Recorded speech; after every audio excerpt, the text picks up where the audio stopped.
this one gonna work? Go on the other side. Physics. Get down. No, I like where you are. You're that spot. They literally could not hide.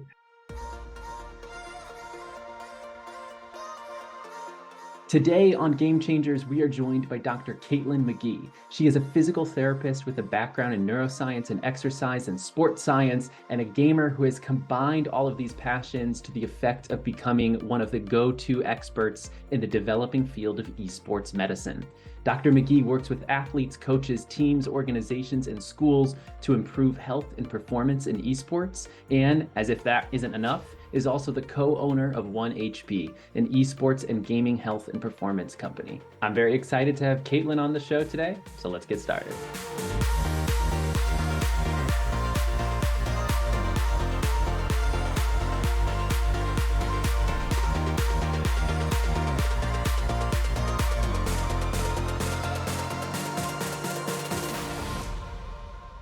Okay, so today we're playing Stick Fight, which was a game that you had recommended as a good, casual talk and chill kind of game. It's not a game that you can win by having skill. It's a game that you button mash and become entertained by ragdoll mechanics mostly. That is a perfect fit for this channel, because when the multitasking happens, the skill tends to go out the window. Oh yes.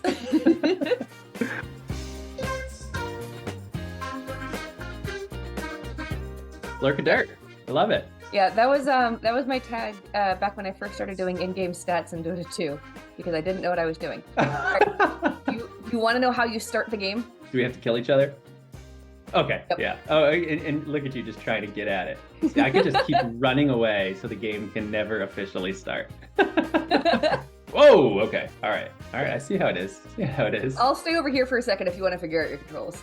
Okay, so that's that. I just really need to know. And then I don't, there's a throw, right? What do you throw these type of things? Oh. Well, yes, but you can also shoot them. Okay. They are guns after all. Let me see, how do I throw? Okay, triangle. Okay, got it. Oh man, I'm very excited. Okay, so do you have like fond memories of background? I know you do, because of your esports scene in playing Smash, because this is obviously what this reminds me. I do have fond memories of it, even though I'm absolutely terrible at Smash. Yeah, who's your go-to character? The weapons tend to drop in the middle of the screen. In the middle of the screen, okay. Yep. All right. I in this series, it's like I've created this series just to publicly humiliate myself, because I am just, my gameplay skills are... I'm awful at games. Right. With the exception of some MMOs, I'm a pretty solid healer for my raid group. Yeah, why do you choose healer? Why is that your preference? I find DPS to be stressful, because there's a constant pressure you must keep up a certain level of output, but you don't necessarily know if you're actually meeting that level until things fail. With healing, it's simple. If you're all alive, I'm doing it right.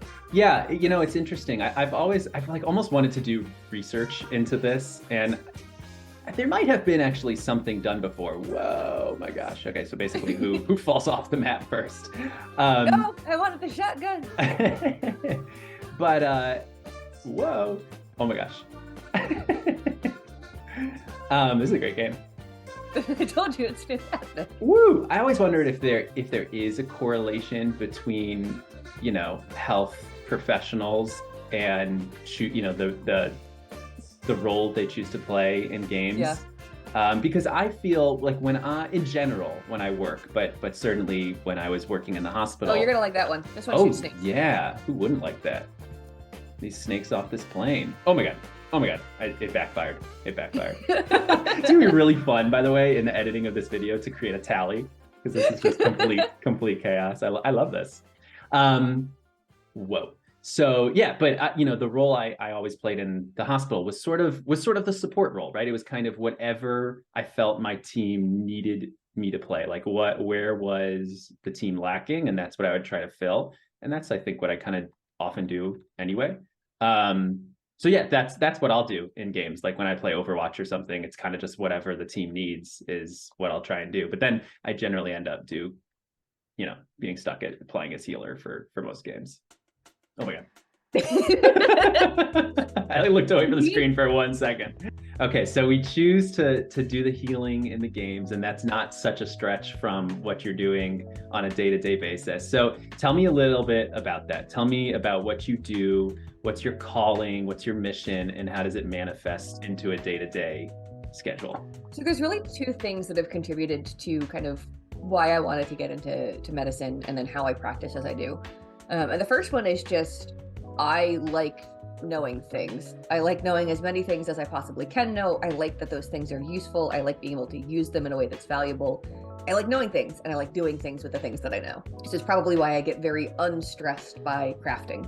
Like I just finished a refurbishing project on a vanity, and I'm working on redoing an entire dress right now. The other thing that really impacts me is just, I like to be able to help people. I feel like a lot of us in medicine, like, have to give that answer at some point. That is a very significant part of why we do what we do. I particularly like that PT is and always has been a very non-paternalistic version of medicine. At no point has PT been like the PT does the thing to the patient to fix them. It's by necessity a collaborative process. It's the patient and the PT working together to do it, which I really love. And as it turns out, that works really well in gaming, where a whole bunch of people don't like being told what to do.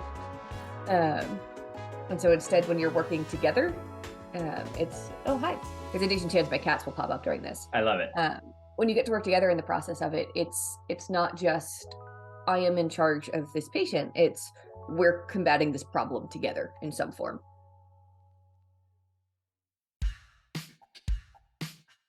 You have this obviously passion for healing others. You go to school for that, but when you started out, correct me if I'm wrong, it wasn't your mindset to go into esports therapy. So what was that moment where that began to change and entered your mind? So, and I'm coming at you with this another big part of why I went into medicine was that it gives you a very nice, clear-cut path. Yes. Right? You go through high school, you go through college, you do your medical program, you do some post-study work, and then you work in medicine, and it's a good job. It has a nice linear, career curve. Right. You'll have steady growth, and you'll get to retire, and it'll be very nice. And don't get me wrong, I like that. I like routine. I like consistency. I'm autistic, for crying out loud. But around the same time that I graduated PT school, I also started doing in-game stats for Dota 2. And literally my first exposure to Dota was watching somebody else do stats and being like, I have no idea what this game is or how it works, but the stats are cool and I want to do that. Yeah, so you've talked about a moment I've read where you're on a particularly stressful or draining rather rotation in graduate school. And yeah, you went to go stay at this friend's house for a weekend who was playing games, and you hadn't had much experience playing games. So that was kind of, he passed you the controller or the mouse and keyboard. It wasn't just pass me the controller. It was, I was required as a condition of my staying the weekend there. I was required to try out some games. Yeah. So I did, and I liked them. I'm gonna start having all my guests. And I ended up having this really great study system going where I had my very old, very dinky, barely run things on lowest possible graphics type laptop. Yeah. And I would study for boards until I was exhausted of studying for boards. And then I would play Guild Wars until my laptop overheated, which was usually about 35 to 40 minutes. And then I'd go back to studying, and it was a great plan. And so it started out, it sounds like almost, it's kind of, I'll do that too. And people will ask me, how do you stay focused? How do you, what a good study? I'll say, for me, it's, and it sounds like maybe you can relate. Whoa, it's don't get hit by flying spiky balls. That's a good life lesson right there.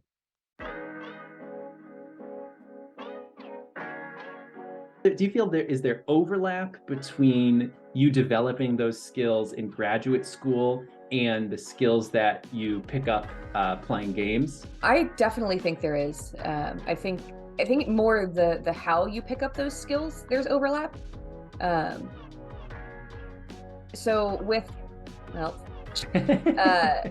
the biggest difference between the two, I think, is with gaming, it's very much experiential learning. It's, you learn it as you go if you are paying enough attention to learn it and if you are aware of how to learn. Right. In school, it's presented to you, presented for you, in a fairly efficient manner, as long as you've got halfway decent teachers.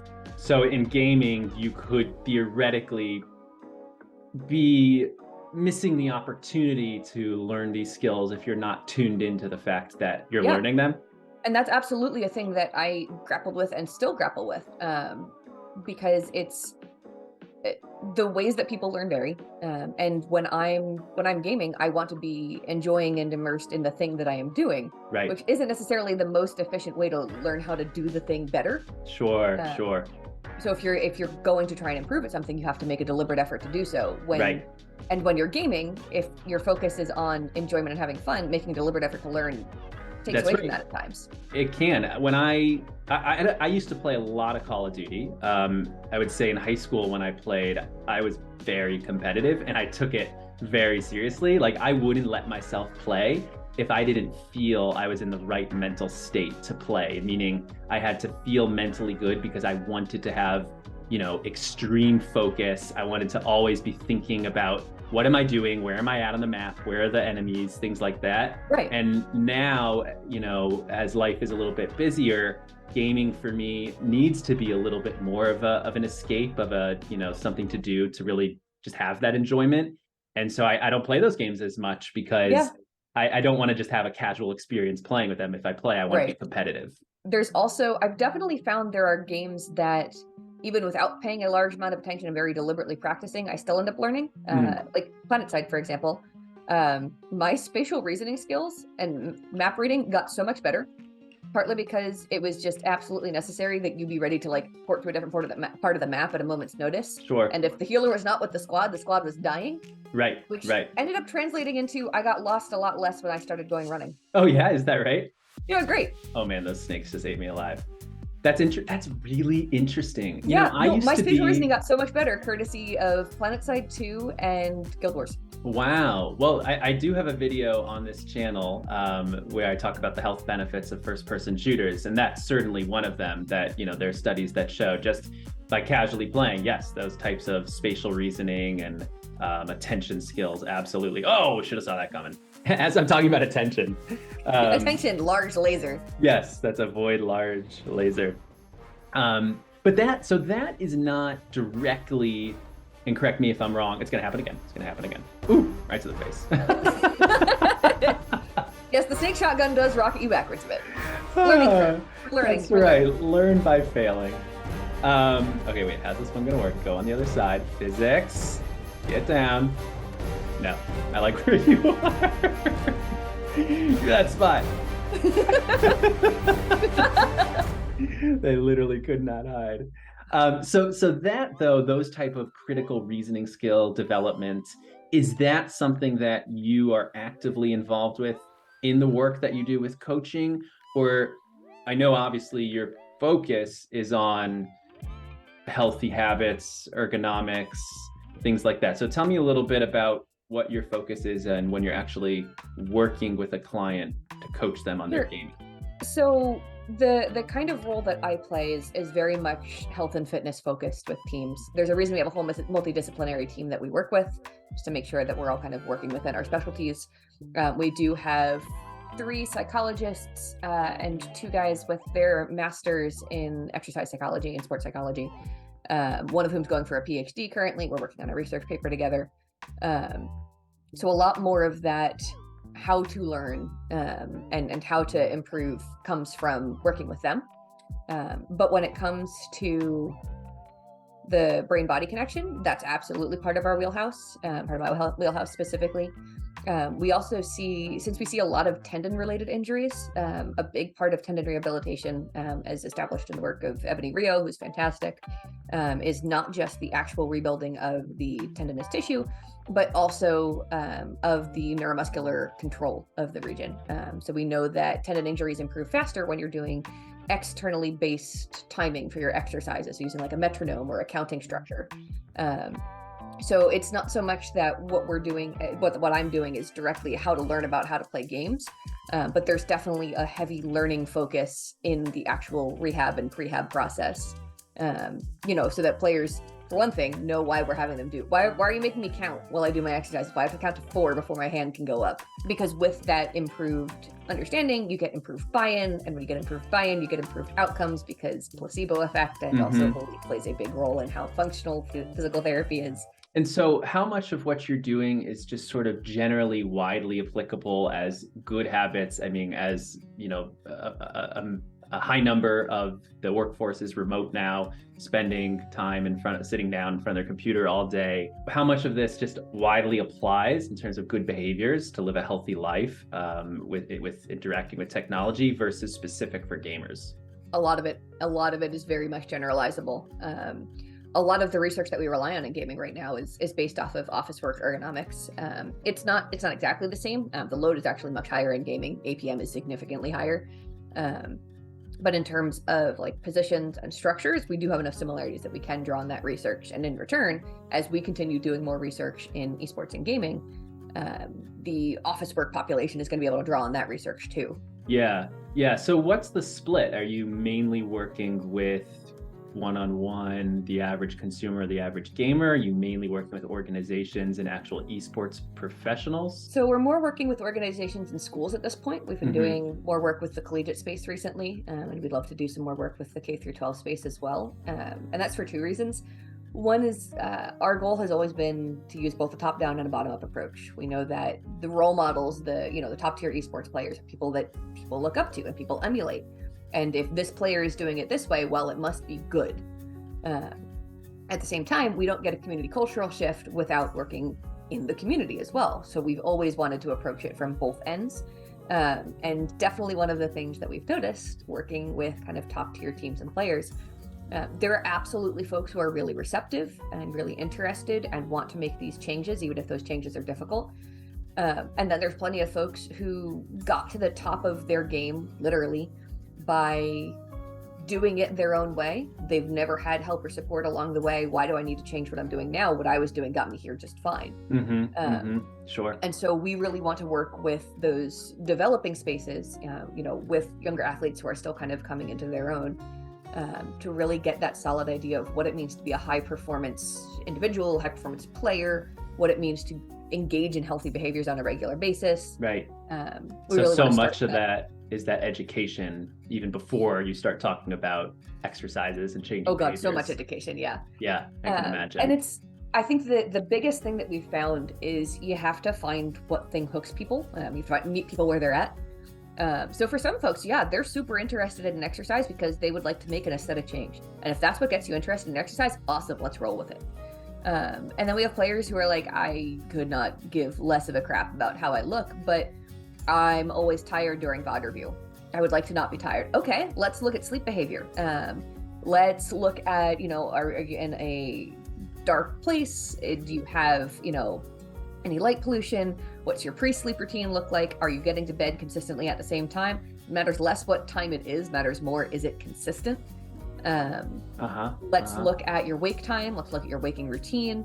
Okay, we've addressed all of these things and your sleep is pretty good, but you'd still like it to be better. Well, if you start doing some activity during the day, you'll be more tired at night. And then we sneakily backdoor in the exercises. It's find the thing that matters to someone, find the change that's going to be most impactful and work with that. We don't have to change everything at once.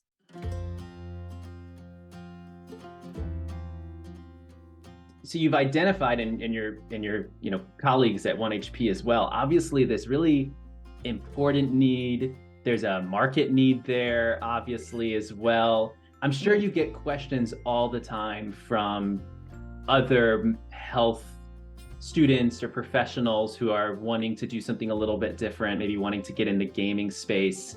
What do you tell them? I mean, where do you see this market going, 5 to 10 years from now? And do you feel like it's something that's viable for a physical therapist, an MD, someone from a medical background to get involved with and strike a career in? So I'm really upfront about the fact that a big part of why I've been as successful as I have been is timing, in part, because I got into physical therapy and gaming at a time when there wasn't really anybody doing physical therapy and gaming. There was me and there was Matt. Right. This is not to discount the work that I've put in. This is not to suggest that I'm not skilled, but I recognize that part of how successful I've been is related to timing. There's a chess saying of never make a right move too soon. Yeah.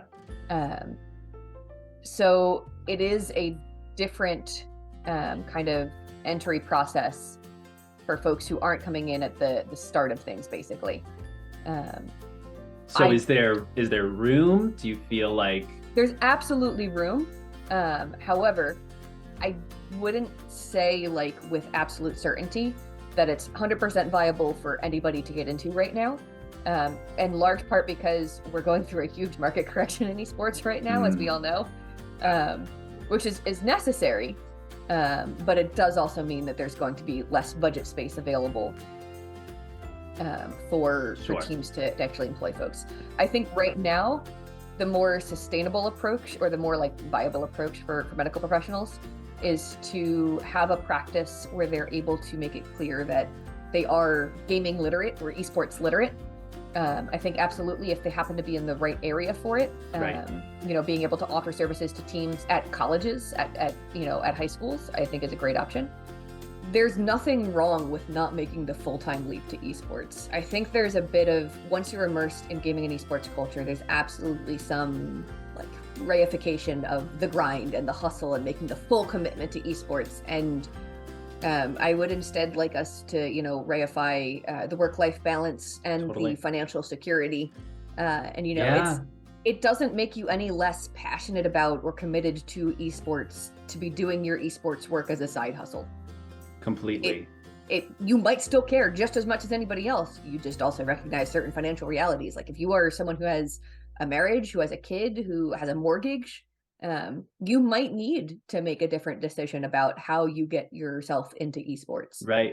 And it's so easy to look at others who are in the field and to kind of, put them on a pedestal and idolize them and say, well, man, they're doing it. And why can't I be like that? But to your point, like everyone's situation and priorities are different. And I struggle with this all the time. I mean, on a day-to-day basis, my priorities sort of kind of change. And, obviously I have a family, I have a wife, I have 2 kids.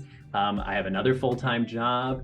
And sometimes the satisfaction I get from my full-time job is so great. And I feel like, well, maybe I pause some of the consulting and the content stuff. And sometimes the satisfaction I'm getting from my kids is well, always, but is particularly great, right? Right. And I say, well, maybe I just want to be a full-time dad, but that's okay. That's okay to just, setting goals and like having discipline is important, but it's okay to change your mind about things. Right, exactly. Like it's okay for things to become different and you to realize I want something different. Yeah.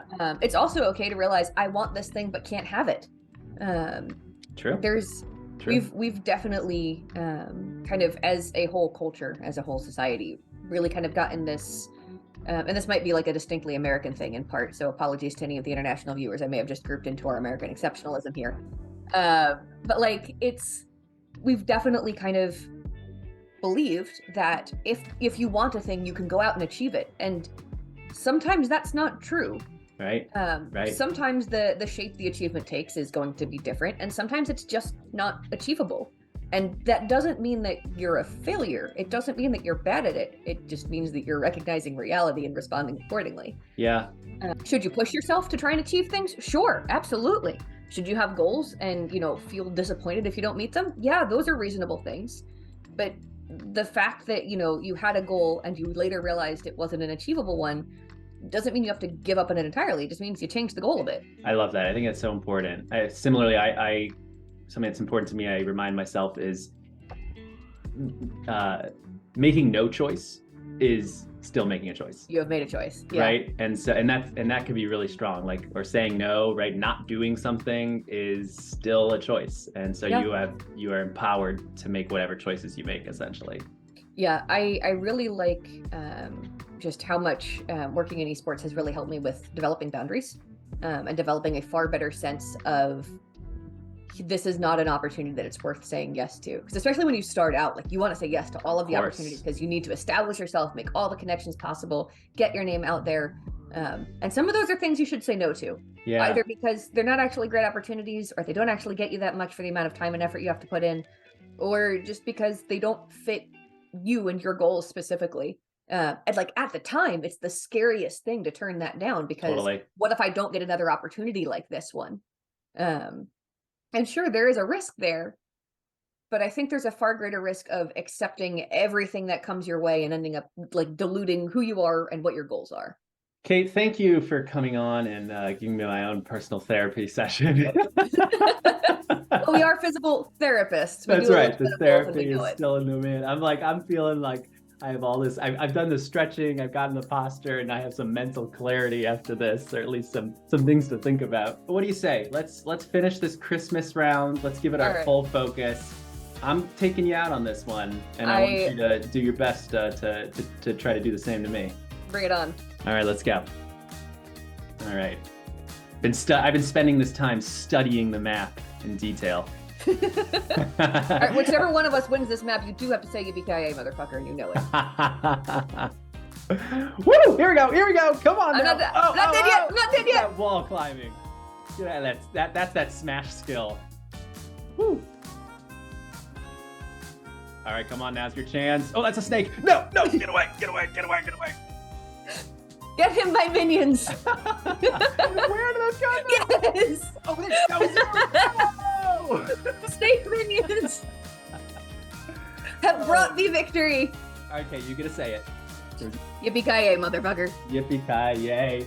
Thank you so much, Cait. This was really awesome. I'm so glad we finally had Thank the you for chance to having me talk. on. This was very fun. Thank you for watching. If you enjoyed the video, if you enjoyed the interview, please, most importantly, go follow Cait. But then on your way back, come drop this video a like, comment, let me know what you think. Did you do your stretching with us? I highly recommend it. And of course, please subscribe to Digital.Games and help support the channel. We'll see you next time. Thanks so much.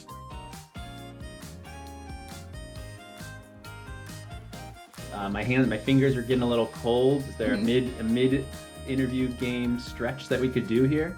Sure. So we're gonna do two things. Thing number one, we're gonna stand up because anytime you're taking a break, you should make sure to move what's been resting and rest what's been moving. So we can start just with some nice wrist rolls.